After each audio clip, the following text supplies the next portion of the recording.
आपने बहुत इंपॉर्टेंट सवाल पूछा है। 1995 में डिसास्टर मैनेजमेंट एक्ट नहीं आया था देश के अंदर। 2005 में डिसास्टर मैनेजमेंट एक्ट आया, उसके हिसाब से एनडीएमए की फॉर्मेशन हुई। ऑनरेबल प्राइम मिनिस्टर उसके चेयरमैन है और हम उसके मेंबर हैं। उसके बाद हर एक स्टेट में स्टेट डिसास्टर मैनेजमेंट अथॉरिटी बनी, जिसके chief minister, honourable chief minister are the chairperson of the SDMA. उसके अंदर एसडीएमए की पूरी स्थापना हुई। तो 2005 से 2025 के बीच में खाली 20 साल हुए हैं, और 20 साल में आपने देखे जैसे निशान जी हैं कितनी तत्परता से, कितनी इंटेंसिटी से काम करते हैं।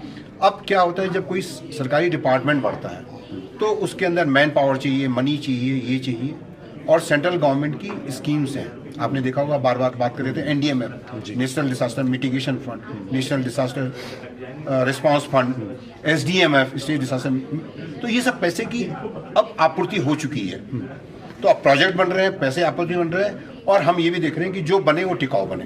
तो आप देखेंगे कि आने वाले 5, 10, 15 साल में बहुत अच्छी पिक्चर आने वाली है कि इतनी मेहनत से हमारे रिजल्ट बहुत अच्छे आएंगे। तो ये सारे स्ट्रक्चर्स को सेव करने के लिए अर्ली वार्निंग सिस्टम और टेक्नोलॉजी कितनी महत्वपूर्ण साबित होगी? सबसे इम्पॉर्टेंट है। तो इसीलिए जो हम कह रहे हैं कि टेक्निकल इंस्टीट्यूशंस, एसडीएमए, एनडीएमए और सेंट्रल गवर्नमेंट की जितनी ऑर्गेनाइजेशन है, हम सब मिलकर काम कर रहे हैं। और जो ऑनरेबल प्राइम मिनिस्टर बार बार बोलते हैं, whole of the government for whole of the society.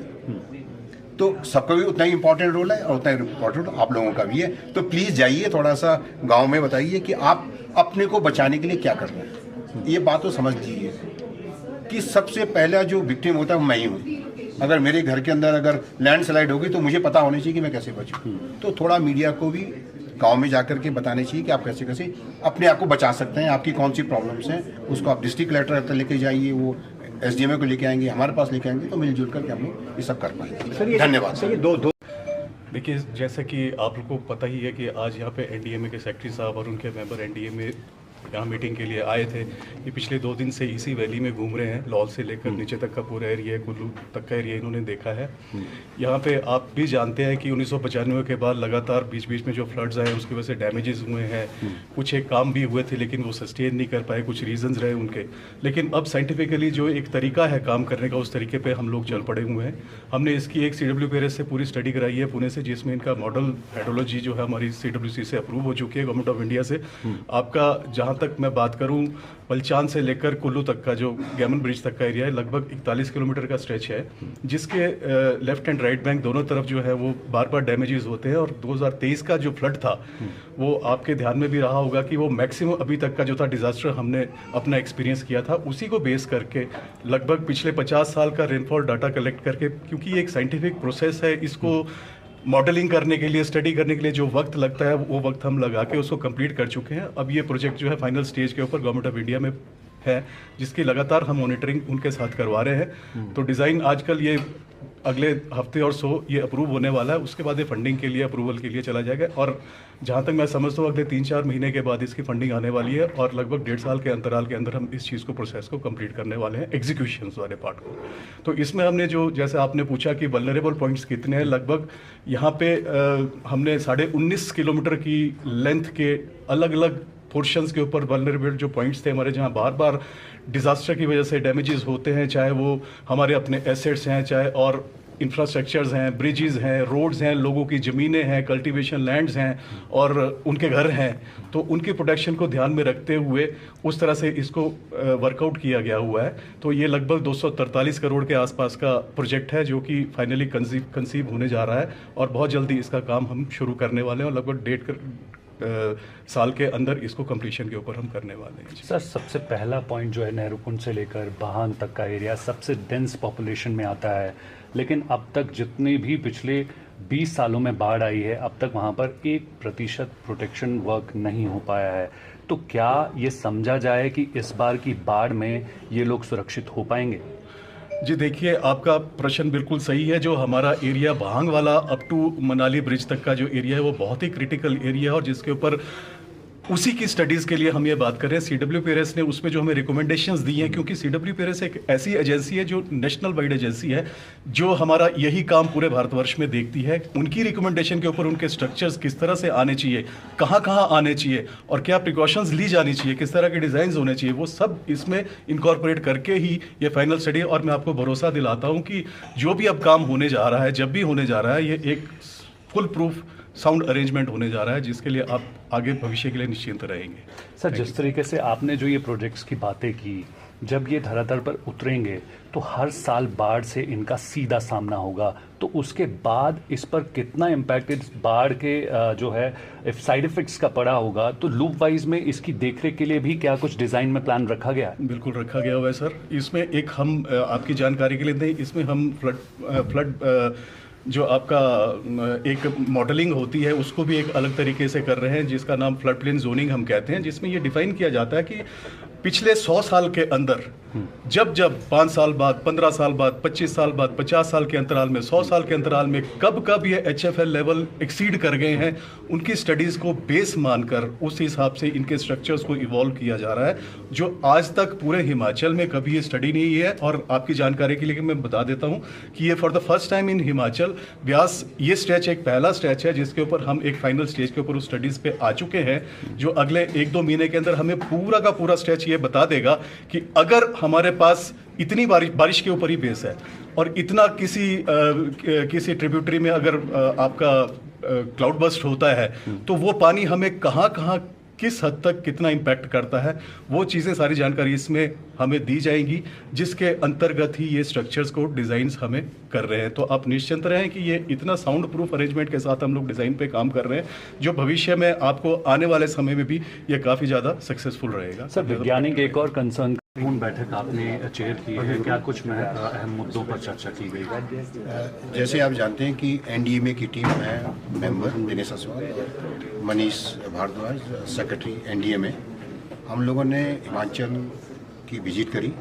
कल हम लोग ग्लेशियर लेक में कैसे ग्लोफ की जो प्रॉब्लम है वो सॉल्व करें, उसके लिए अर्ली वार्निंग सिस्टम जो NDMA की तरफ से एक लगाया गया है, उसकी हमने विजिट करी है। और जो आज की जो महत्वपूर्ण मीटिंग थी, वो हम ये देखना चाह रहे थे कि जो डिसास्टर रिस्क रिडक्शन की जो प्रोजेक्ट्स हिमाचल गवर्नमेंट कर रही है, उसकी प्रोग्रेस क्या है और कैसे NDMA की तरफ से हम लोग उनको फंड कर सकें। तो मुझे बताते हुए बड़ी खुशी है कि जो हिमाचल गवर्नमेंट की जो SDMA है, बहुत अच्छा काम कर रही है। उन्होंने बहुत सारी चीज़ें सीखी हैं 2023-2025 की जो आपदाएँ आई हैं। आपने खुद देखा है हमारे सामने कि कैसे उन्होंने प्रोजेक्ट्स बनाए हैं फ्लड के लिए, लैंडस्लाइड के लिए, ग्लोव के लिए, और कितनी मेहनत से सारी डिपार्टमेंट जो हैं उनकी, जल शक्ति मंत्रालय, दूसरा मंत्रालय, सब लोग आए थे यहाँ पे। फिर जो डिस्ट्रिक्ट कलेक्टर्स हैं, आपने देखे हैं कि कैसे आए, कैसी उनकी रुचि है। तो ये बहुत खुशी की बात है कि जो सरकारी तंत्र है, चाहे स्टेट गवर्नमेंट का हो या सेंट्रल गवर्नमेंट का हो, कैसे पब्लिक की सेफ्टी के लिए हम कर्तव्य पथ हैं कि कैसे हम उनके लिए मेहनत कर रहे हैं और जी जान लगा करके अपनी सेवाएं दे रहे हैं। और आपने ये भी नोटिस किया होगा कि ये जो डिस्कशन है सेंट्रल और गवर्नमेंट और स्टेट गवर्नमेंट के, बहुत कॉर्डियल हैं। हम उनको सपोर्ट करते हैं, वो हमको सपोर्ट करते हैं, और इससे जो है जो आम जनता है उसके लिए सबका फ़ायदा होने वाला है। तो जो पूरा मकसद क्या है कि जितनी भी बाढ़ से प्रभावित जितने भी एरिया हैं, कैसे हम मिनिमाइज करें, कैसे हम लोग जान मान की जो माल की जो हानि है उसको रोकें, और इसमें हम सक्सेस होंगे। और हिमाचल को तो मैं तारीफ़ करता हूँ कि जो स्टेट डिसास्टर मैनेजमेंट प्लान बनाया है पूरे हिमालय बेल्ट के अंदर, वो पहली ऐसी ऑर्गेनाइजेशन थी जिन्होंने उसको बनाया है। तो ये प्लान ऐसे होता है कि जिसमें वो दिखाते हैं कि हमारी कौन कौन सी जगह हैं जो दुर्घटना लायक हैं और कैसे हम उनको बचा सकें। तो इसके लिए उन्होंने काफ़ी सारी प्लानिंग करी है, उसके रिवाइज मोड में आ रहे हैं, और सेंट्रल गवर्नमेंट की जितनी ऑर्गेनाइजेशंस हैं उनको सपोर्ट कर रही हैं। तो मुझे लगता है कि हम आने वाली जो आपदाएं हैं उसके लिए हम पहले से मिल करके और काफ़ी उसका जो इफेक्ट है, जो बैड इफेक्ट है, उसको हम कम कर पाएं। सर, कुछ ही महीनों में मॉनसून फिर से प्रदेश में दाखिल होगा और कहीं ना कहीं डर का माहौल जो है व्यास नदी या बाकी की ट्रिब्यूटरी के आसपास बसे हुए लोगों में अब भी है। बहुत सारे ऐसे जोन हैं जिसको आज भी डिस्कस किया गया है जहाँ पर अब भी काम शुरू नहीं हो पाया है। तो आपको क्या लगता है कि जिन विभागों को ये जिम्मेदारी दी गई है उनको कितना तेज़ी से काम करना चाहिए ताकि आने वाले समय लगभग 50,000 से ज़्यादा लोगों की आबादी को जो है वो सुरक्षा प्रदान हो सकती है? नहीं, आपका प्रश्न बहुत अच्छा है। थोड़ा हमको इसको इस ढंग से देखना चाहिए कि जो हिमालय है आज भी ग्रोइंग हिमालय है। आपको पता होना चाहिए कि हिमालय अभी भी जो है 1 मिलीमीटर से 17 मिलीमीटर पर ईयर ग्रो हो रहा है। तो जब चीज़ें ऊपर उठती हैं तो वो नीचे गिरना है ही है। उसके अलावा आपका मौसम जलवायु परिवर्तन हो रहा है। आपने देखा हो कि अधिकांश बारिश इकट्ठा हो जाती है, फ्लड आ जाते हैं। तो अब दो चीज़ें हैं कि इसको समझना इतना आसान नहीं है कि जैसे 2023 का आपने देखा कि कितने किलोमीटर रोड बह गई, इसका अंदाज़ा नहीं था। तो इसलिए जो साइंटिफिक डिपार्टमेंट्स हैं, जैसे हमने इनसे बात की कि इनके IIT रोपड़ है, NIT हमीरपुर है, CBRI रुड़की है या वाडिया है, जो डोमेन एक्सपर्टीज हैं उनको इकट्ठा करके प्लान करें। तो जो साइंटिफिक प्रोग्रेस है वो नेचर के अगेंस्ट में कर रहे हैं हम लोग। तो नेचर का काम है, बारिश होगी नीचे से बहेगा, उसको रोक नहीं सकता।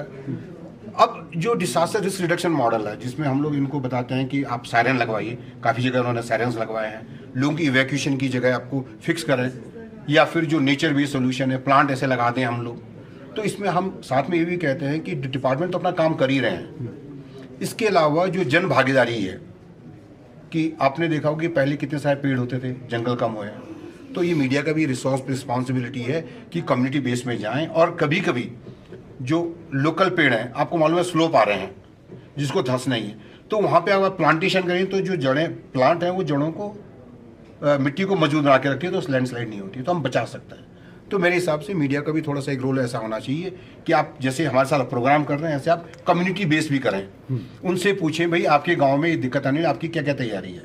तो ये एक सरकार, मीडिया और सिविल सोसाइटी, इन सब का कंबाइंड इफेक्ट होना चाहिए डिसास्टर रिस्क रिडक्शन। अकेले एक ही बस की नहीं है। बट अगेन मैं तारीफ कर रहा हूँ उन लोगों की, हिमाचल गवर्नमेंट के एम्प्लॉयज़ की, कि उन्होंने काफ़ी सारे सॉलिड प्रोजेक्ट्स बनाए हैं। जहाँ तक आपकी बात है कि जल्दी होनी चाहिए, क्योंकि ये इंजीनियरिंग बेस्ड है, डिज़ाइन परफेक्ट होना चाहिए। जैसे मैंने इनसे सवाल पूछा था कि भाई कहीं ये नहीं हमने दीवार बना दी और बह जाए, तो कोई इंटेंशन तो बनाता नहीं है कि वह बह जाए, क्योंकि इंजीनियरिंग कई बार थोड़ा वीक हो जाती है। तो इसलिए जो टेक्निकल इंस्टीट्यूशन है उनका ये सहारा ले रहे हैं और मेरे ख्याल से अच्छा और काम। सर 1995 की बाढ़ के बाद जो प्रोटेक्शन वर्क व्यास नदी के आसपास के इलाकों में हुए थे उसके